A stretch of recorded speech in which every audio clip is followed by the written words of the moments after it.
मंगळवार दिनांक 12 मार्च रोजी राष्ट्रवादी काँग्रेस पक्ष शरदचंद्रजी पवार गटाच्या युवक प्रांताध्यक्ष महबूबभाई शेख, कार्याध्यक्ष पुरुषोत्तमजी कडलक, जिल्हाध्यक्ष कोंडाजी मामा अवड, महाराष्ट्र प्रदेश सरचिटणीस राजाराम मुरकुटे, युवक तालुकाध्यक्ष संदीपजी शेळके यांच्या नेतृत्वाखाली सिन्नर तालुका दुष्काळ जाहीर होऊनही शेतकरी सर्वसामान्य जनतेला शासकीय योजनांचा फायदा झालेला नसून या संदर्भात सिन्नर तहसील कार्यालयावर बैलगाडी मोर्चा काढून आंदोलन करण्यात आले होते।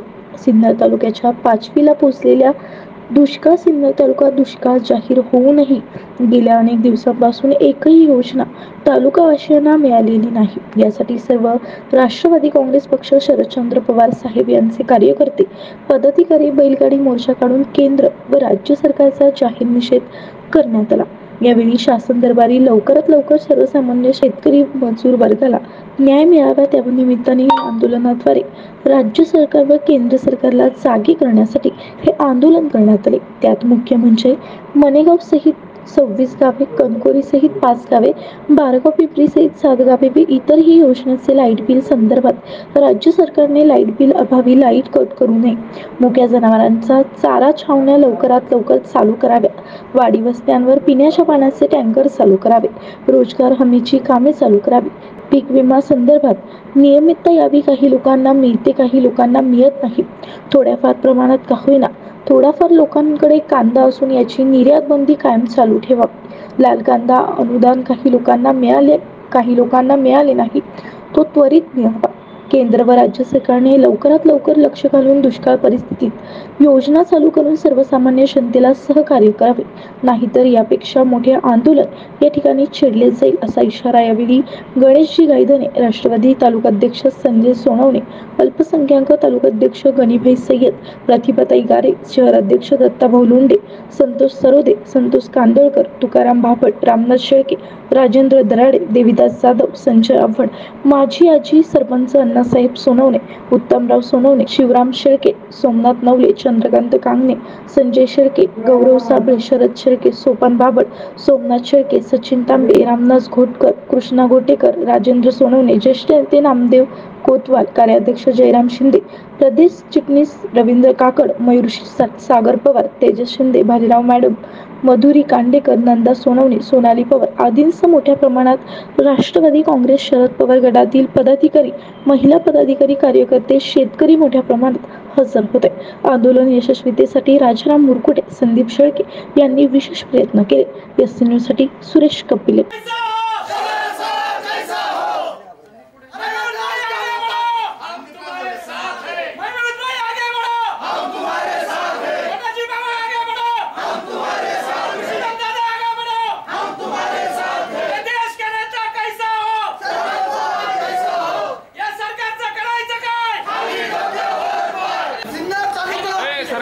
दुष्काळ जाहीर होऊन 2 महिने झाले, परंतु या राज्य सरकारने, झोपी गेलेल्या सरकारने शेतकऱ्यांसाठी आणि आपल्या मजुरांसाठी कोणत्याही प्रकारची पावलं उचललेली नाहीये। ही राज्यकर्ते एक वेगळ्या धुंदीमध्ये गुंतलेली आहेत। आज अनेक लोकांना पिण्याच्या पाण्याचा महबूब प्रश्न आहे, लोकांना प्यायला पाणी नाही, जनावरांच्या छावण्या या ठिकाणी चालू केलेल्या नाहीये। या ठिकाणी सर्वसामान्य जनतेची होरपळ ही अतिशय पोटतिडकीने सांगतो। या ठिकाणी आदरणीय शरदचंद्रजी पवार साहेब यांनी ज्या कांद्याने नेतृत्व सिन्नर करताना साक्षीदार आहे। या ठिकाणी सांगितलं पाहिजे महिला वर्ग बहुसंख्येने उपस्थित आहे, काय पाण्याची परिस्थिती या, परंतु सगळे टप्पर झालेले आहे। याविषयी जास्त न बोलता या ठिकाणी महबूबभाई, कोंडाजी बाबा, संदीप शेळके यांचे या ठिकाणी आभार मानतो। या ठिकाणी मोठ्या संख्येने युवक, शेतकरी उपस्थित झाले आहेत। भाई, तुमच्या लक्षात आणून दिलं पाहिजे, सिन्नर तालुक्याच्या 5वीला पुजलेला हा दुष्काळ आहे।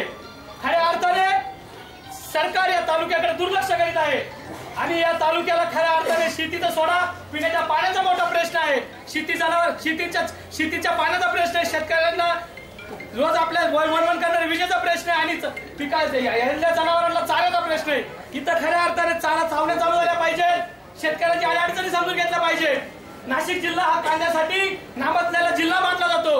नाशिक जिल्ह्यामध्ये सर्वाधिक कांदा पिकला जातो आणि सिन्नर तालुक्यातही कांदा पिकतो। यावर्षी पाऊस कमी आहे बाई, पाऊस कमी असताना देखील सुद्धा कांद्याचं उत्पन्न अत्यंत कमी प्रमाणात असताना देखील कांदा निर्यात ही बंद केलेली आहे। कुठेतरी शेतकऱ्यांचं मारण हे सरकार वारंवार करतंय। हा आवाज खऱ्या अर्थाने सरकारपर्यंत तुमच्या सर्वांच्या माध्यमातून शेतकऱ्यांना पोहोचला पाहिजे। कोटाजी मामा असेल, भाई असतील, पुरुषोत्तम दादा असतील, हा ग्रामीण भागातला आवाज तुम्ही वरपर्यंत पोहोचाल अशी आम्ही युवकांच्या वतीने तुम्हाला अपेक्षा करतो। हा तालुका अत्यंत दुष्काळी आहे, या तालुक्याकडे खऱ्या अर्थाने सरकारचं लक्ष गेलं पाहिजे। हे लक्ष केंद्रित करण्याचा प्रयत्न आम्ही या ठिकाणी केलेला आहे। इथं एवढ्या मोठ्या प्रमाणात वयस्कर शेतकरी आलेले, 7-5 जोड्याचे आजोबा आलेले, आमच्या मावशी आलेले, आमच्या बहीण आलेले, रोजगारासाठी आमचे युवक आलेले, पत्रकार बांधव आलेले, मोठ्या संख्येने इथे जे लोक उपस्थित झालेले हे खूप अपेक्षित आहे। वारंवार हे सरकार आमची गळचेपी करतंय, पीक विमा द्यायचं आश्वासन देतंय, पीक विमा देत नाही। टमाट्याला बाजार आले, टमाट्याची निर्यात बंद करतात, कांद्याला बाजार मिळायची वेळ आली, कांद्याची निर्यात बंद केली। आता खऱ्या अर्थाने शेतकऱ्यांसाठी उभं राहण्याची वेळ आलेली आहे। मी आपल्या सर्वांच्या वतीनं उपस्थित सर्व नेत्यांना, शेतकऱ्यांच्या वतीने मी जाहीर या सरकारचा निषेध करतो, या सरकारचा जाहीर निषेध करून थांबतो। नाशिकचा पश्चिम भाग, पूर्व भाग म्हणून ओळखला जाणाऱ्या या सिन्नर भागामध्ये अतिशय ड्राय एरिया म्हणून ओळखला जातो, म्हणून या भागामध्ये मयूरबाई MIDC जास्त प्रमाणामध्ये आले। मागच्या अनेक काळामध्ये आपण अनेक नेत्यांना या ठिकाणी निवडून दिलं, थोडे विकास कामं झाली, परंतु मी आज आपल्या सगळ्यांना एक प्रश्न विचारतो की आपण सर्वांनी 4.5 वर्षापूर्वी या तालुक्याला एक आमदार दिला होता। तो आमदार कोणत्या विचाराने दिला होता, कोणत्या माणसाच्या आव्हानामुळे दिला होता, कोणत्या विकासाच्या अपेक्षेने दिला होता, आणि आज त्यांनी कोणत्या भूमिकेमध्ये जाऊन आणि या तालुक्याला एक अनाथासारखं सोडण्याचं काम या ठिकाणी केलं।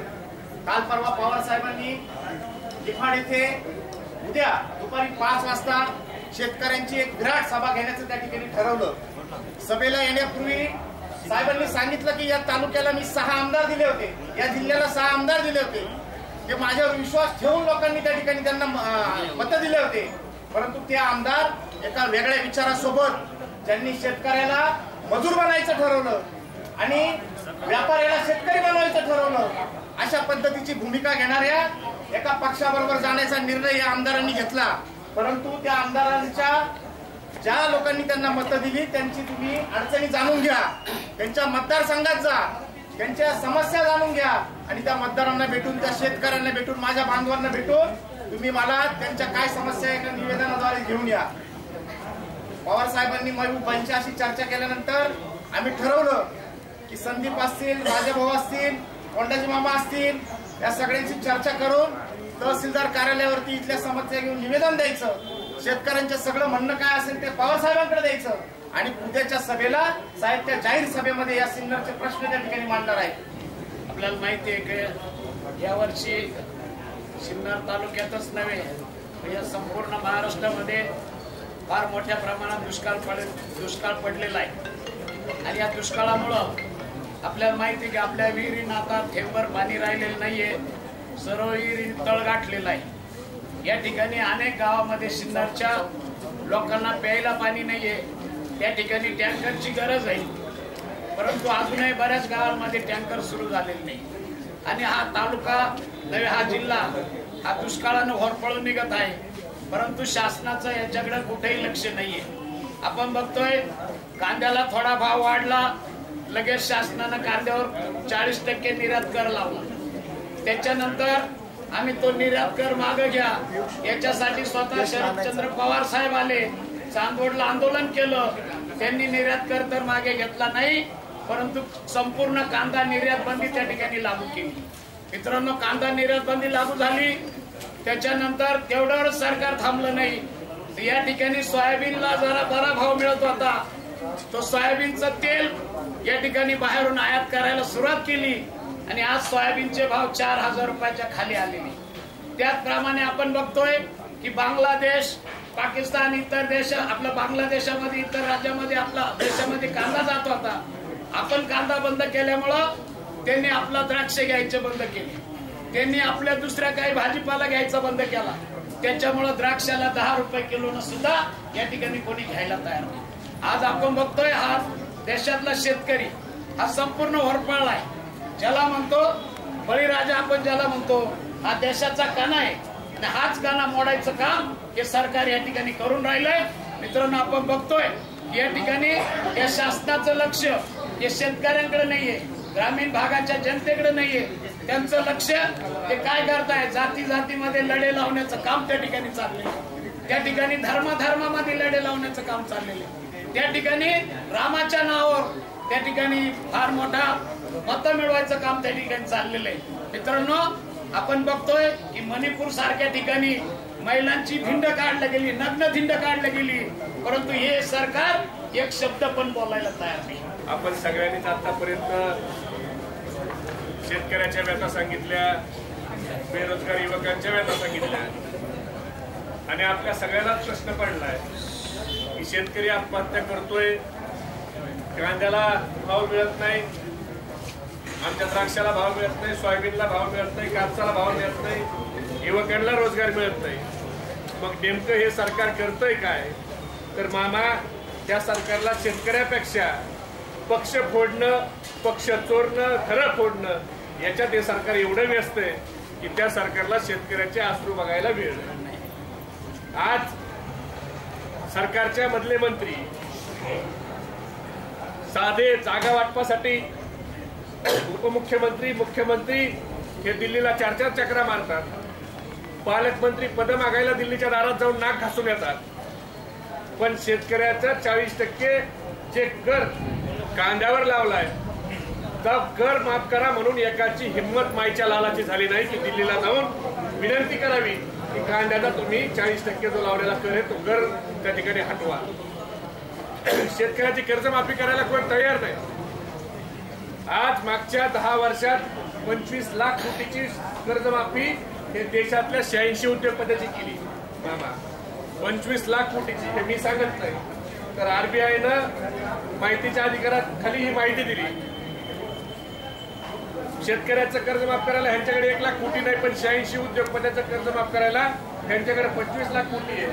अरे आमचे नेते होते आदरणीय पवार साहेब, ज्यांनी 71,000 कोटी रुपयाची सरसकट कर्जमाफी ही जर या देशात कुणी करायचं काम केलं असेल तर ते शरद पवार साहेबांनी केलं.